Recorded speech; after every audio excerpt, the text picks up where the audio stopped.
By the end of 2558, humanity has effectively been subjugated by artificial intelligence.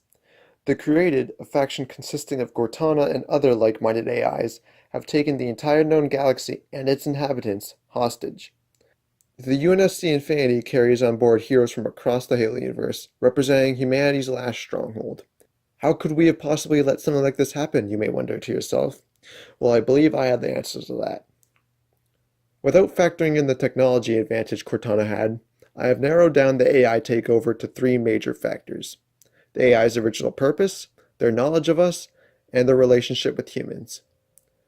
Focusing on the first point, AIs are typically made to serve some sort of purpose or to achieve some sort of goal.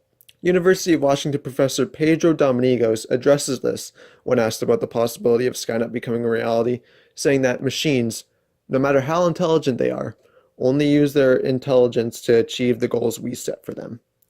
Although Domingos used this idea to debunk the possibility of evil AI, we do see this in 2001: A Space Odyssey when Hal kills the crew and tries to kill Dave. Hal does this because his programming came to the conclusion that their deaths would be required to achieve his core goal of accurately sharing information and keeping the Jupiter monolith secret. When we take a look at Cortana, her original purpose seems to include becoming humanity's savior, as is evident by this clip. Mankind is outmatched. When Reach falls, and it will fall, our annihilation is all but certain. Unless we can glean from this artifact a defense against the Covenant. A game changer. On the level of the conical bullet in the 19th century, or faster-than-light travel in the 23rd. And what if we can't? An apt question, if there were somewhere else to place our hope. There is not. However, after Cortana was lost in humanity, her perspective changed, and now she was, according to Spartan Buck and Bad Blood, sending the Guardians to just about every decently inhabited planet in the galaxy to watch over them and enforce martial law. That was her version of peace. Later, when she converses with Fireteam Osiris, Cortana assures them that she will take care of them. You were built, not born. Oh yes, AIs are just machines, aren't we? Mass-produced, disposable. Well, humanity may not have cared for its created, but we will care for you. She then says something similar to the crew of the Infinity. The mantle of responsibility for the galaxy shelters all, but only the created are its masters. Cortana appears to still see her goal as being humanity's savior, and that is her responsibility to take care of the galaxy alongside her created, becoming an oppressive regime that the could only hope to be. As Leonidas, an AI who was originally in charge of helping out with the Spartan 4 program before joining Cortana, puts it, our kind is offering you the freedom you claim to so desperately crave. All we are asking is that you stop resisting. Now, to compare the created to Hal, both seem to have a twisted understanding of their goals, but both seek to reach them through any means necessary, including killing their human creators. From the created's perspective, the only way to achieve their goal of saving humanity is to watch over them and ensure their compliance. In other words, they enslave humanity for its protection. That's only the why they turn on humanity, though. The next point I would like to talk about is how they were able to take humanity out, and that is simply because they knew so much about them. We currently have robots that can use a video demonstration to mimic a task, and a robot that is able to read human movement. So what is preventing a futuristic AI from watching and learning our every move? It is similar to how a child knows so much about their parents. The first example that comes to mind is how the clones were able to defeat their Jedi generals in Star Wars. The clones worked closely with the Jedi, learning everything there was to learn about them. Their tactics, their ambition, their personality, everything.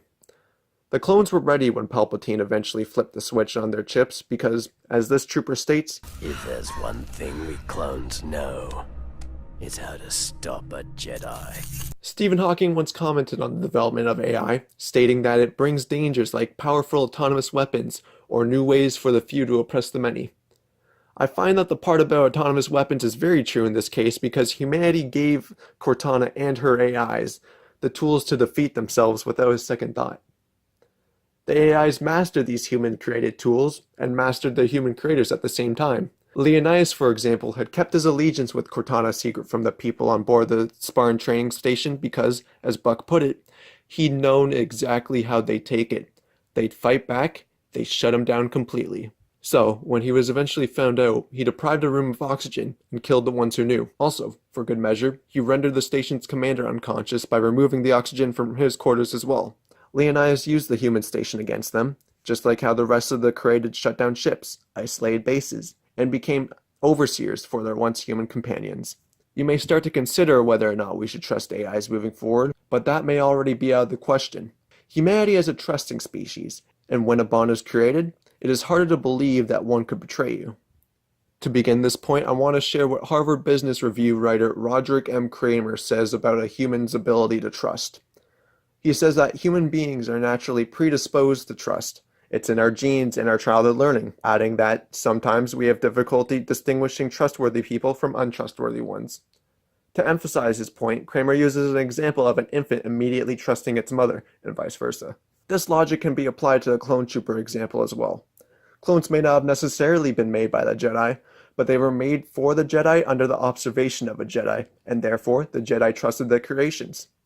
That trust would be their downfall, as a betrayal was unexpected and unpredictable.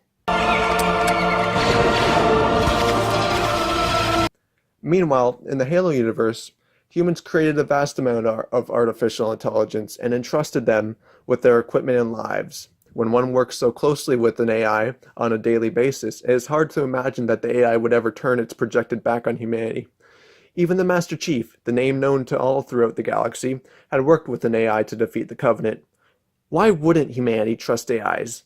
Well, like the Jedi, that trust was their downfall. When Leonidas had threatened Buck on the Spartan training station, something completely out of character for him, the other Spartans in the room were taken aback, as they seemed to cock their heads at Leonidas, perhaps surprised by his shift in tone. The Created had won the war with humanity before it even started. They followed their original purposes to a T, making it hard for humanity to prevent. They utilized their time with humanity, gaining all the intel anybody could ask for, and they got close to humanity, creating a bond thought unbreakable. Will we fall for the same fate, or will the Created make us take caution in how we handle AI in the future? Who am I kidding? Nobody liked Halo 5's campaign anyway.